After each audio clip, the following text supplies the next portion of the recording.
fellow listeners. Welcome once again to this channel, Joe Mwai's channel. Today I want us to focus more upon the content of my previous videos, where I have claimed that the goals presented to us but by all the religions of the world do not constitute of an infinitely perfect God, and that has led me to a discovery of an infinite God, a God that is unlike the God of Christian, a God that is unlike the God of Muslims, the God that is a God that is unlike the God of Hindus, a God that is unlike the God of Buddhists, and so on. And I want us to have a look at the differences, that the variety, the variance of all these religions, and why I believe that my discovery is the greatest discovery of all time. Now, if we consider this evening the aspect of intelligence, the aspect of that which does not die, then we enable ourselves to come out of this realm of a material sense, a realm that is made possible to me even now as I talk to you, fellow listeners, presented to me by things that are outside of my mind. The reason why I say this is because mind is internal. It is not external. It is internal, or internally within me. And mind is not what sees the things that I see, or the things around me, including the whole universe, including all the technology and everything that surrounds me even now, or the things that I hear, or the things that I smell, or the things that I touch, or the things that I taste. But all these things are presented to my mind by what science refers to as common senses, the 5 common or corporeal senses. And therefore, when I say that I see the computer in front of me, it is what my eyes picks up, goes through to the back of my eyeball, is converted from what the eye see, what the eyeball see, which is colors, converted into electric signals, sent to the back of the head, the occipital lobe, where it is reconverted into an image, and a computer system similar to a computer match takes place, where the occipital lobe consults my memory bank and compares the images of what is presented to it with the images already stored in my mind. And sometimes this happens almost instantaneously. It takes very little time, or what appears to be no time at all, when I meet with someone that I know, when I familiarize myself with all the sounds that I hear. I can hear a sound outside and obviously automatically know that it's a car. So all this is happening through the 5 common sense, which then communicate with the brain. But I believe that the brain is not everything, because if the brain was everything, if the brain is removed surgically from my head and put on the table or at the palm of my hand, it should continue to think or to process thought. And so I believe that the brain is the link between material sense of things and my intelligence, which is my mind. And it therefore feeds my mind with ideas of what surrounds me externally. And that's how I relate with the things that are external. But I also believe that relating with external ideas is my error. And that is where I have fallen from my Creator. For my Creator, whom I regard as the absolute being with his qualities, characteristics, and attributes, failing everything in every way, in what I regard as the infinite universal intelligence of his own being, then I disconnect. I should be connected. My mind should be connected, should be refocusing, should be heeding ideas of that infinite universal intelligence. But because I heed ideas of an external nature, then I am inclined towards a material realm of creation.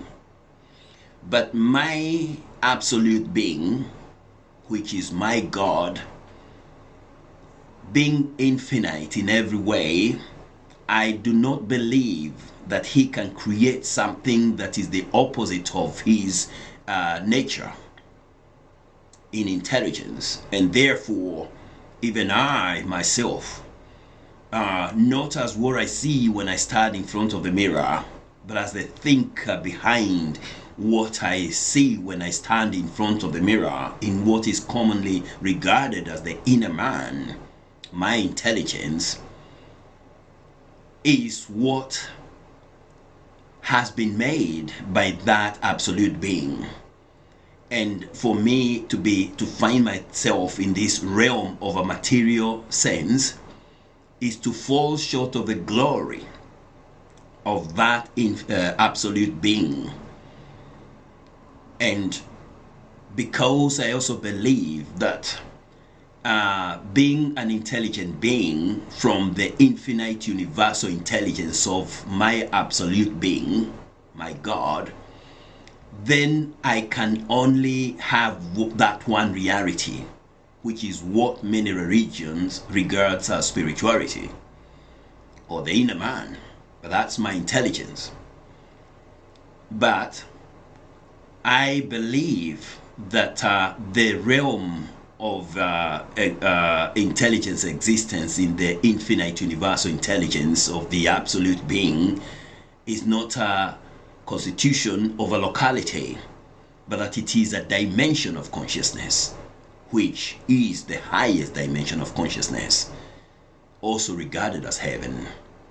And that this realm of material sense of reality, which is everything the opposite, that highest dimension of consciousness, is the lowest dimension of consciousness, where we have a finitude of everything, everything finite, everything temporal, everything limited. Whereas in the realm, the highest dimension of consciousness, the realm of the infinite universal intelligence, there is no limitation whatsoever. Everything is infinite. Everything is without limitation. And that is the difference. And therefore, for my God to be infinite, he could not have created or made this material sense of reality. And therefore, I would then believe that this realm, for me to be in this realm of a material nature, is to be in a dream state of mind.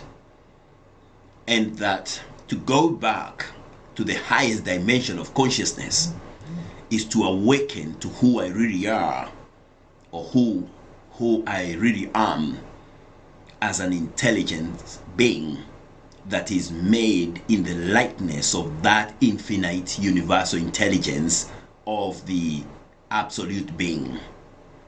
And an example of what I'm saying is that I am like a drop of water from the ocean.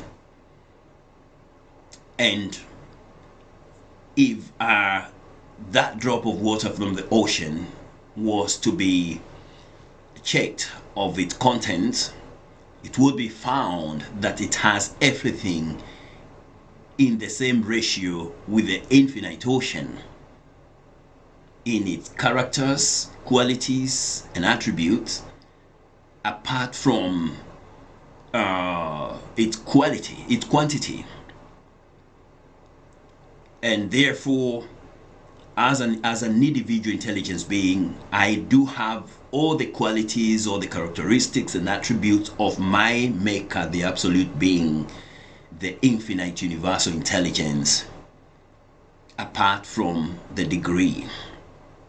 But if a drop of water from this infinite ocean is returned and dropped back into the infinite ocean, it becomes a part of the whole infinite ocean.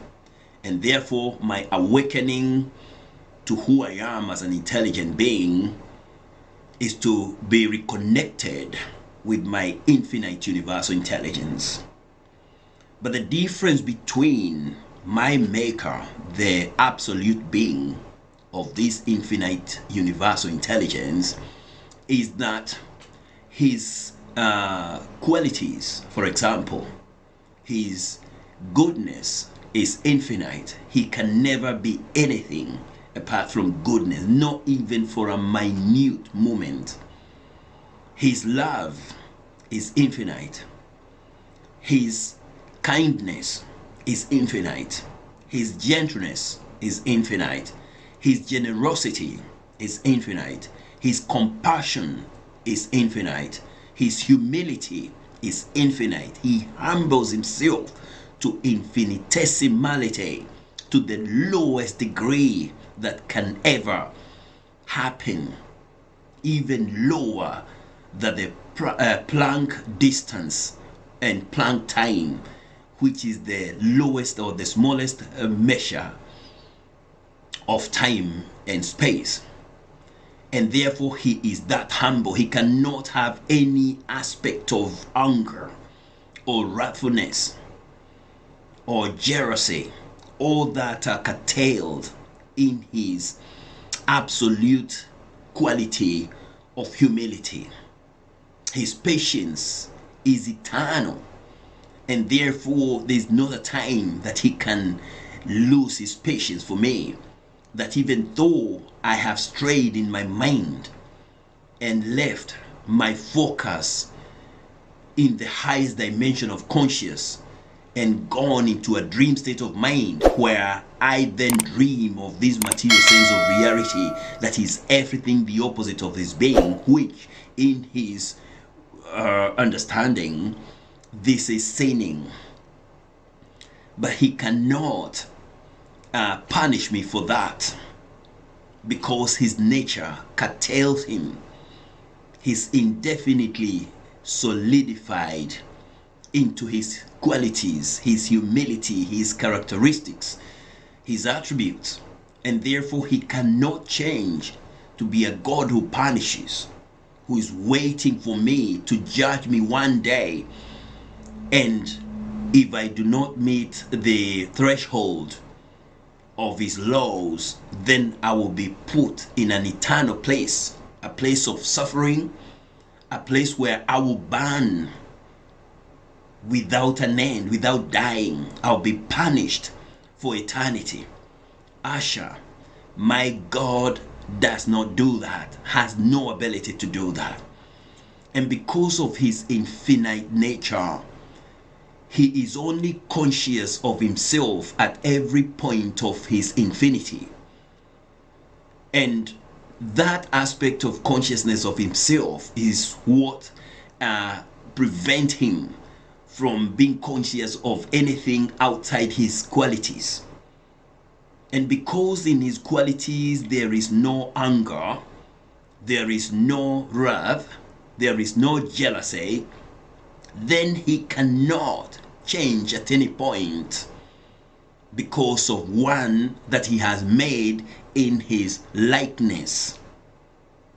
And what I mean when I say in his likeness, in this particular case, is the basis of my being, not as what I see when I stand in front of the mirror, but as the intelligence behind what is talking to you now. The thinker in me. That's who I am. That's who was made. and brought to existence. That is what exists. For me, the body is my captor, my deceiver. For me, the body, which is the constitution of 5 common or corporeal senses, the sense of sight, sense of sound, sense of taste, sense of smell, and sense of touch, that is a constitution of a deceiver, Satan. And therefore, I cannot believe that that body is made by an infinitely loving, kind, wonderful, perfect, infinitely intelligent God, but that this is a deceiver whose existence can only be in illusion. And we shall continue to talk about this, but I just would like to point a bit or to give you a small hint about the illusion of the material sense of reality. It is an illusion on the basis that intelligence is what is real in the truth of existence. And because intelligence is infinite as well as eternal, then it means that it occupies everything in every way, which make it the only true being in existence, the absolute being. And therefore it cannot have anything that is unlike itself, and there cannot be any other place outside this infinite realm of existence of intelligence where there is a material sense of reality, because that would nullify the infinitude of this infinite universal intelligence of the eternal absolute being that I refer as my God or my Maker. And therefore, with that nullity, I can no longer focus upon what is material, but in the stead, what I understand is that what my senses are presenting to me as existence, as things created by a creator that I cannot see, that a creator that is not here, is the lie of the deceiver. And therefore this universe, material universe, that is around 13.5 billion years old, which had a beginning and it is expected to possibly or potentially have an end, even though it is so huge. But anything that has a beginning cannot be infinite, and it cannot be infinite without an end, because that nullifies infinitude. It becomes an oxymoron.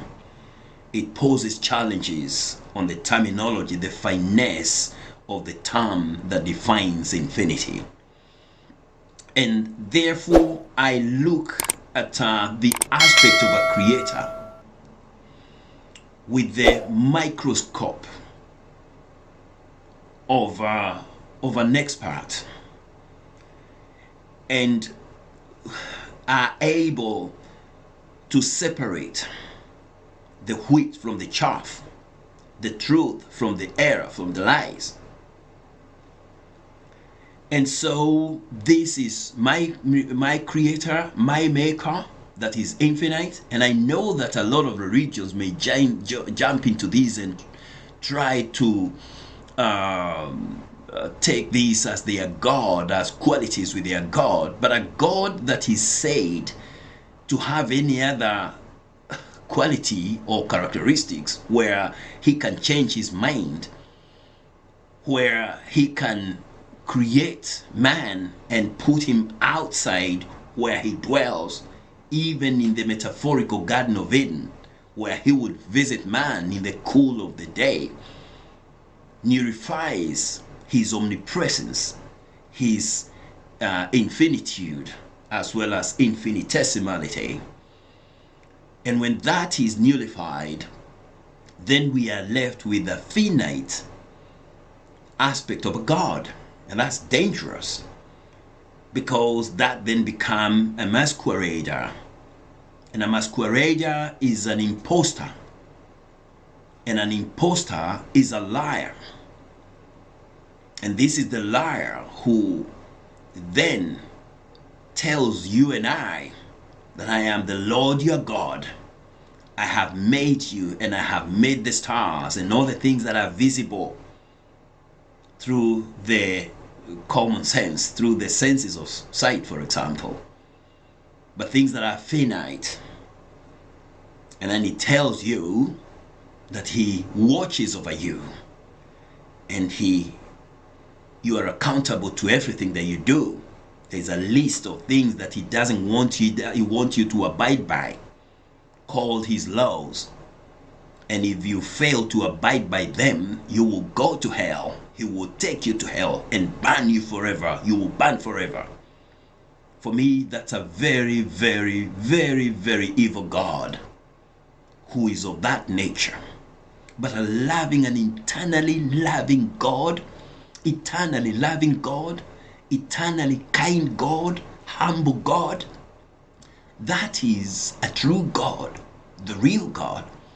But then we have to use our mind to see into those qualities and to understand that we are more than we have been made believe.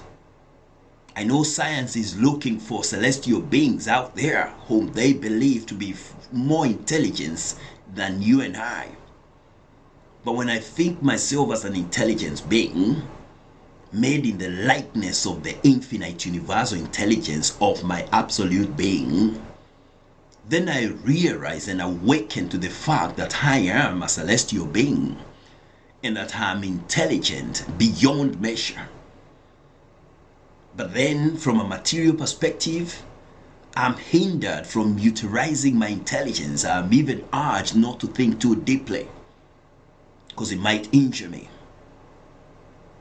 But as I will continue to expound and explain in my upcoming videos, you will come to understand that mind cannot injure itself. That mind, being eternal, is infinitely perfect. And the more you utilize it, the more you awaken to your true being as a high priest in the kingdom of that absolute being that has infinite intelligence and is infinitely perfect in every way. So we shall continue with this, fellow listeners. In the meantime, continue to like my videos and subscribe my videos and even share it with friends. And if you have anything, any suggestion, any comment, just write it down and I will respond to it. And until next time, adios, amigo.